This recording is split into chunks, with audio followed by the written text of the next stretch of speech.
press something. No, yeah, okay. Hello, it's Simon from Whiskey Lovers Group, and today we have here Mark Reynier, the man, the Really? myth, the legend. In his I own pronounce lunchtime. Yeah, yeah, I Mark pronounce Reynier. Yeah, Reynier. Yeah, exactly. Reynier. Yeah. Sorry, terribly sorry for it, but No, Mark, it's fine. you are a person which is quite known in the industry, but there might be some people who does not know you, and Mm. you are a pretty successful entrepreneur. So could you just tell us a little Not bit so sure. about yourself and and the road which led My you background. to Yeah, sure, sure, yeah sure. to the Waterford distillery? How you Well, are at the well, it Waterford starts with lab? wine. It started with wine. My family were importers of fine French wine into London. That's what I started doing when I left school.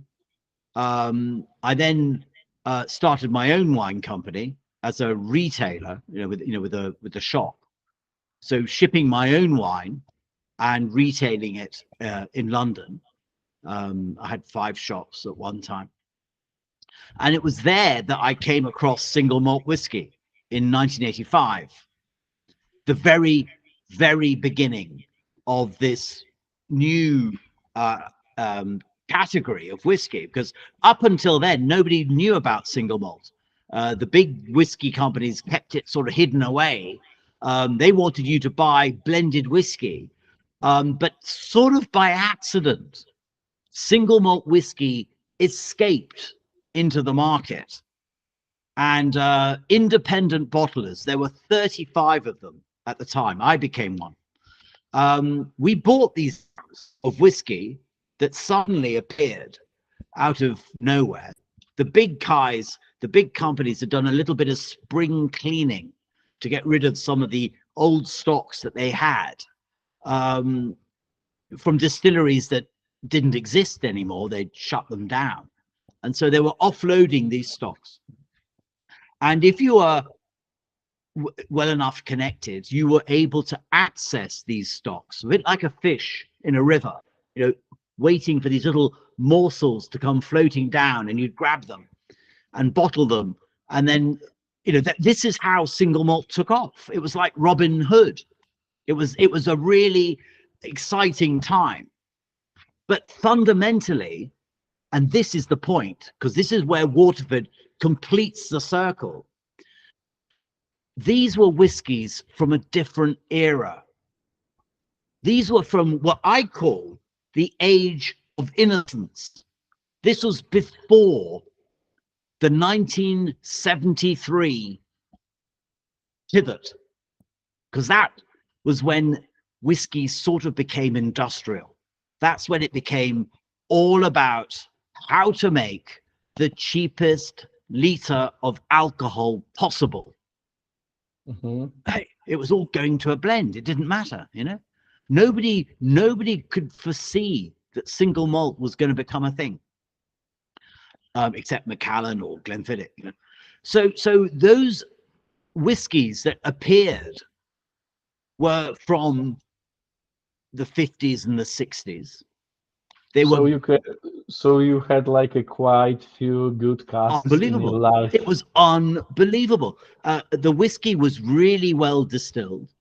It was made from better barley, and it was matured in better barrels. Better brewed, better barrels, better barley. We now know that was a fact. At the time, we didn't know. We just thought all whiskey was like this. But of course, it wasn't. And then eventually those stocks, towards the end of the 90s, those stocks disappeared. And then what? Well, then it was stuff after 1973.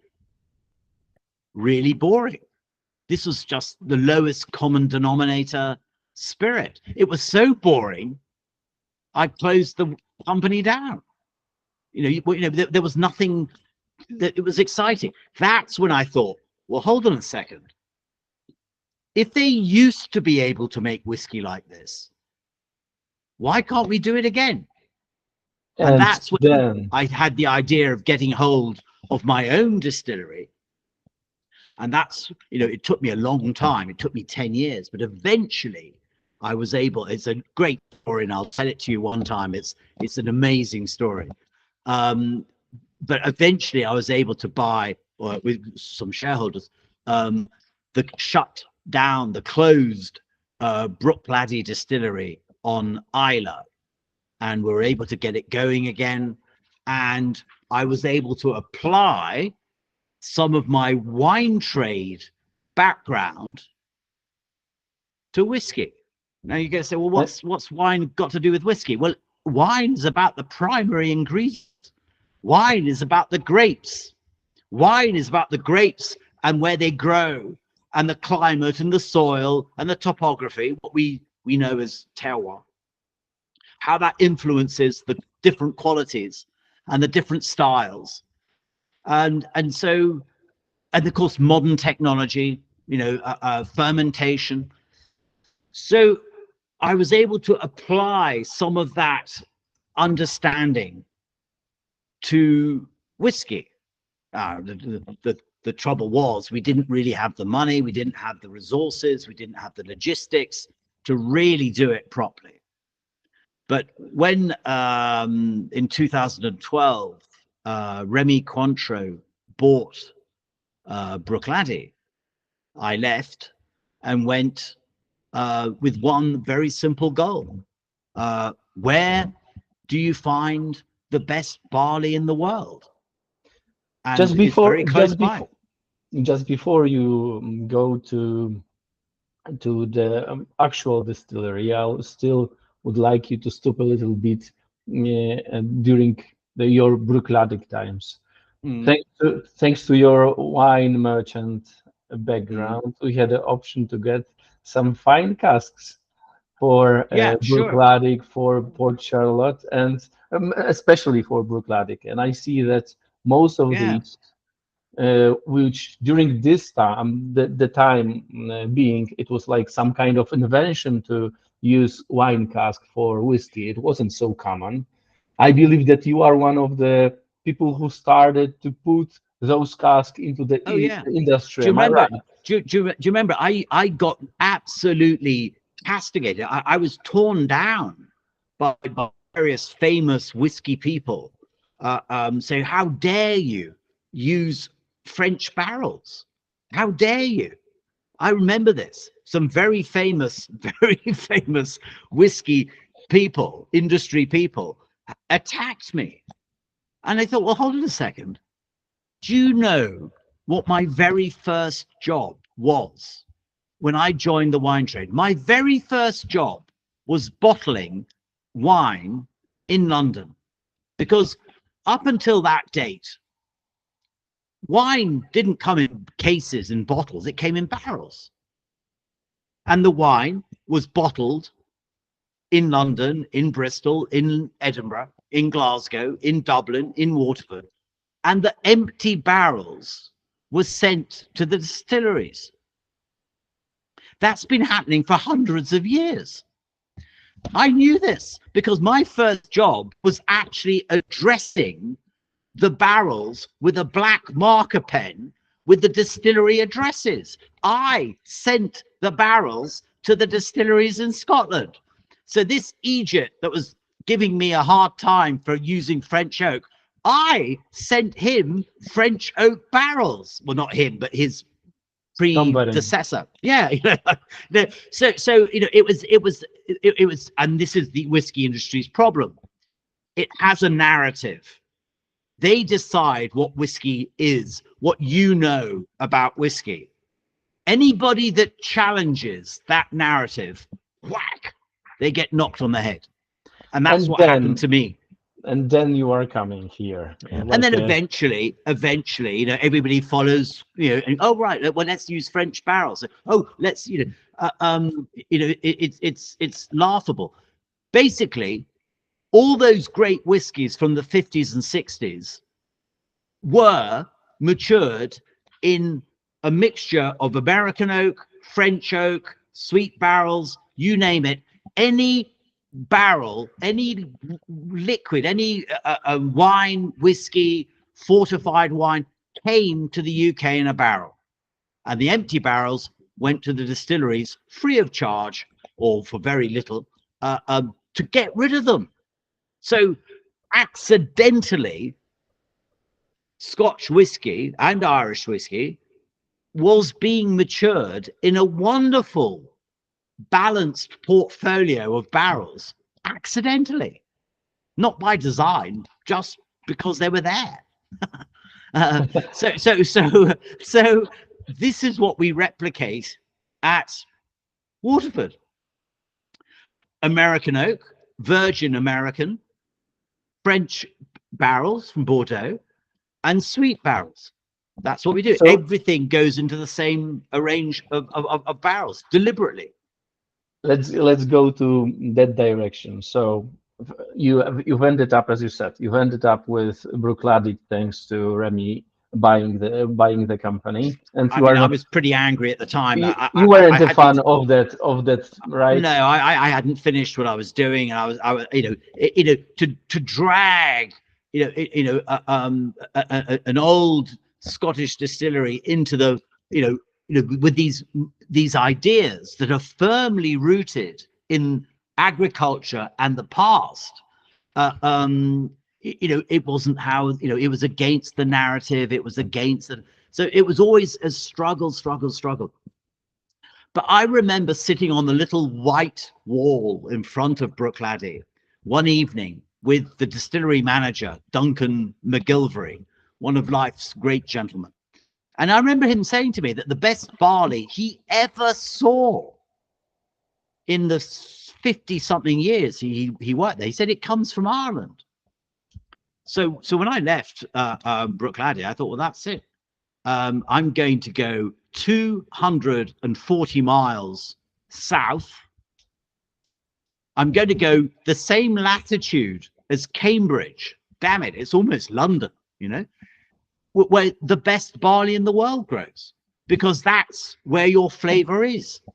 Now, all I'm doing is a very simple thing, and I'll ask you the same question. Where does whiskey's flavor come from? From the barley. Well, yeah, you'd think everyone would know, wouldn't you? But it's the finish, it's the barrel, no, it's the barley. It's like going to Chateau Lafite and say, well, where's your wine's flavor from? Well, it's from the vineyard. It's from the grapes. But when it comes to whiskey, it's like everybody's had a lobotomy. They seem to forget it's an agricultural produce. It always was, and we've forgotten it. All I'm doing is taking it back to how it used to be. That's if you want to know what Waterford's about, it's natural whiskey as it used to be. No additives, no colorings, no chill filtering, no essences, no enzymes, just barley, yeast, and water. I put it on the label. It's on the label. The ingredients are there. Yeast, barley, water. That's all you need. That's all they used to do. So I'm reconnecting you with the fact it's an agricultural produce. We put it on the label at the front. It's not product, it's produce. Yeah? That's why on the terroir code at the back here, the terroir code, if you put the terroir code in on the Waterford website, you can listen to the field that the barley's growing in as you drink it. Why did we do that? It's to remind you it starts in the field. All right. So this is what I'm trying to get across to people. Whiskey's become so industrial that the cheapest liter possible. Where's the barley cheapest? Well, Ukraine. Okay, where the barrel? Oh, let's just reuse the barrels 10, 15 times. Who cares if the barrel?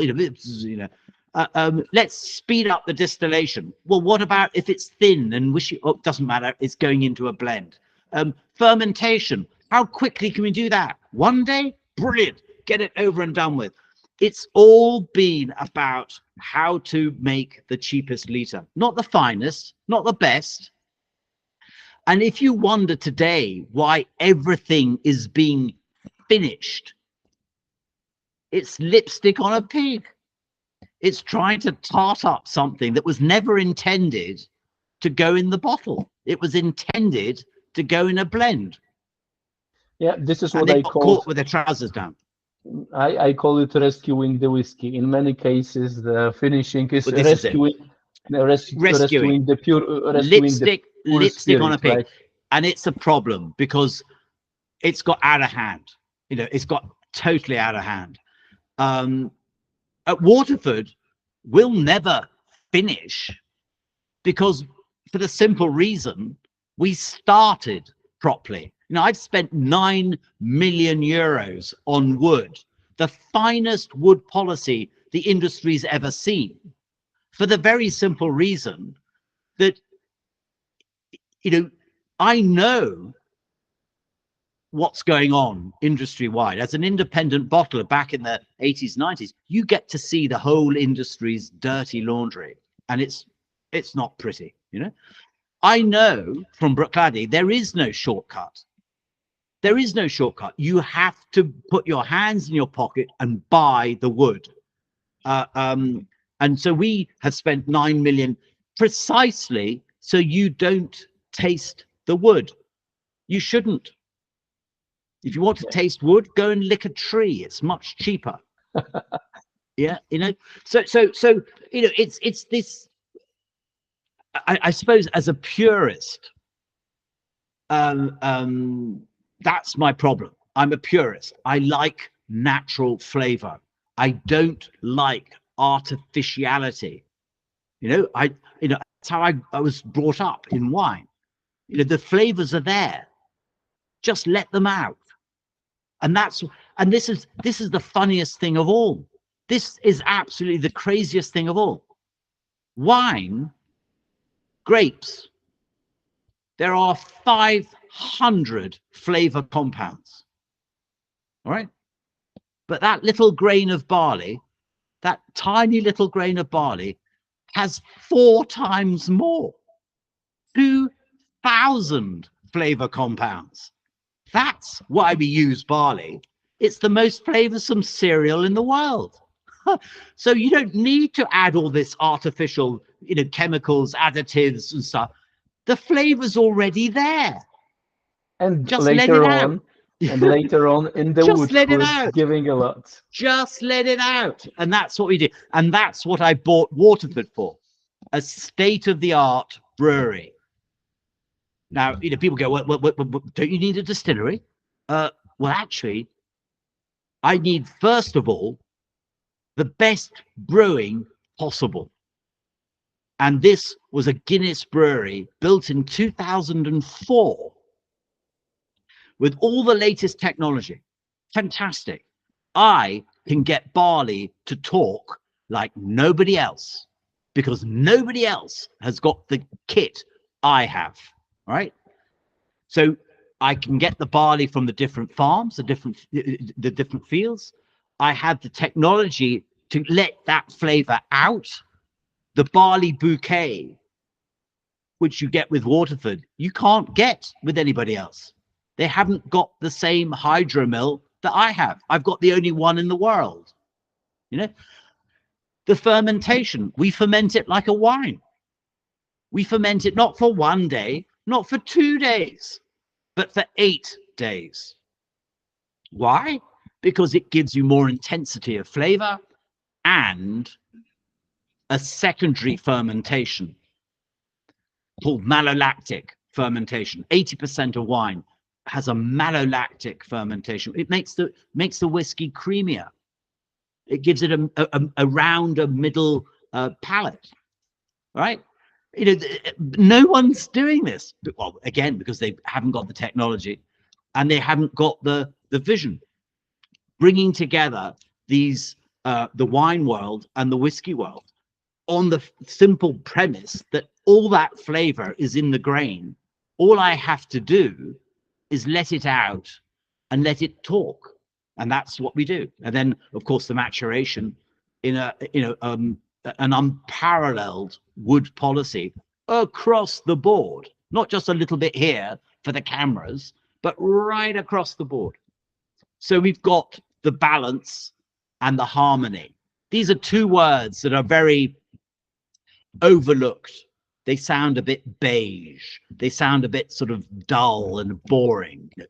Balance and harmony. Nobody really, but they are actually incredibly loaded. They are very important terms because it's how you judge real class, is when you've got an equilibrium, that nothing is standing out and go, oh, look at me, or what the hell's that doing there, or that's a bit bitter, or that's a bit tannic, or that's a bit woody, or that's a bit sort of it's about balance. And you know it when you find it, because your brain goes, ooh, smack on. That's it. Really works. And that's what I'm doing. I'm making, and the only reason I can do that balance is because of all those processes we just discussed beforehand. It's not just the wood. It's not just the barley. It's not just the brewing. It's not just the distilling. The distilling's the easiest bit of all. This is the narrative of the whiskey industry. Oh, you've got to have a master distiller. Well, no, you don't. It's schoolboy chemistry. Distilling is absolutely child's play. There's only two things you need to know, and that's the question of economics and attitude, which is how greedy are you going to be, or how impatient? Because the greedier you are, the bigger the middle cut you take, because the overheads are the same. So why not take more? Well, you take more, you'll get a bigger hangover and a bigger headache. Now, what about impatience? Well, let's speed it up. Let's turn it up fast and furious. It will make it cheaper. Time matters. Time is money. Yes, but you'll get thin, wishy-washy spirit. You've had it. We've all had it. The stuff that but it'll be cheap. So if you slow it down, it's going to take 4 or 5 times longer. It's going to cost you more in energy and labor and time. But low and slow, you'll get the rich, unctuous, oily mouthfeel that comes from going low and slow. So it really isn't difficult. You don't need a degree in engineering to work that one out. It's a question of your attitude, and that's really all you need to know about distilling. And you sure as hell don't need a master distiller to do that. That's just another one of these industry sort of blah blahs. So really that's what I'm doing at Waterford. We're taking it back. We're going back to the future, I suppose. Old farming methods, organics, even biodynamics, the oldest farming system known to man. Well, why are we doing that? Well, because I discovered that in the wine world, the greatest winemakers in the world are all following that biodynamic process. It's what our forefathers knew about farming. 16,000 years of farming know-how. It's not new. Everything before the First World War, everything before 1910 was organic, even biodynamic. Everything was. It's not new. You get more flavor. You get more roots. You are just getting back to basics, right? Yeah. But Mark, I see that you are not only the great entrepreneur, a great storyteller, the man with a vision. Well, it's and sharing it. I want to share it with people, because the narrative, the industry narrative, is too boring. It's a lot more interesting than that. And the way it used to be, the honesty, the way it used to be, with more individuality, with better barley, better barrels, better brewing, that's what we do. I will just ask one more question, because it will be something very important. Hopefully. But if you could pass one bottle of your whiskey to the future generation, which one would Gosh. it be and why? Oh gosh. Well, I love the heritage, the barleys. What we discovered was that the great whiskey industry has managed to neuter this amazing barley since 1973. They've managed to standardize the flavor profile accidentally by selecting two parents from which all modern barley is bred, and so therefore they've managed to uh, um, standardize the flavor profile, which begs the question: why were those whiskies in the 60s so good? Well, we know now the barley was better. We've done the research, and more than that, we've propagated old barleys from a seed bank owned by the Irish government, where they let us take half of the entire global supply of seed, 50 grams. And from 50 grams over 4 years, we were able to propagate to make 50 barrels. And the first one we did was a variety called Hunter from 1959. In other words, it was used throughout the 60s. It was the reason some of those whiskies were so good. And we've resurrected it. And in fact, we now give it to all our organic farmers and all our biodynamic farmers, because guess what?